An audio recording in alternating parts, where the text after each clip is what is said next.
সমানে ঘুষে স্যার অজ্ঞান হয়েছে অজ্ঞান অবস্থা আমার ইচ্ছা মানে লাইটে স্যার কেউ আসলে না আসলাম কাইলে মানে দেখি এদের মা আর রাই মারি না তোর দুধটা ইচ্ছা আমাদের ভারী লাগছে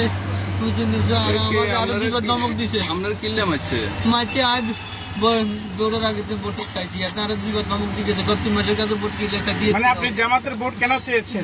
এই জন্য আপনাকে মারা হয়েছে আপনার ঘরের মধ্যে এসে ঘরে ঢুকি হাতে আর মারছে দুইবার ধমক দিছে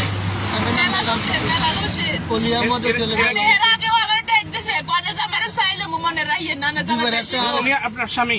জি আমার স্বামী। আমি দোকান করি আজকে আমি 700,000 টাকা হবো কুচলিয়াতে গিয়ে করতে এত দোকানে মালিক মানে আপনি তাকে দোকানের টাকা পেতেন, পাওনা টাকা যখন চেয়েছেন বলেছে যে আপনাকে মেরে ফেলবে।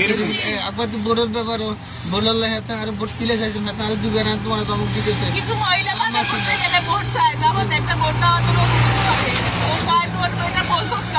ভোট চাইছিস না আমার কারণে সবাই জমা চলে যাইছে তোর কারণে আগে ভোট মিস হয়ে গেছে ভাই এতে আর একবার দিয়ে তোমাকে ধমক দিয়ে গেছে তার জ্বরে কিরকম কিছু করতে হয় না তুই কেতন বিষয় দিছিস। আপনাদের বাড়ির লোকেশনটা একটু বলুন, বাড়ি কোন জায়গায়? বাড়ি জরুল্লাবাদ থেকে হুরলো থেকে আমি তার বাড়ির সামনে নতুন বাড়ি করছি স্যার দোকান একটা করে বাড়ির সামনে বুঝলেন নি।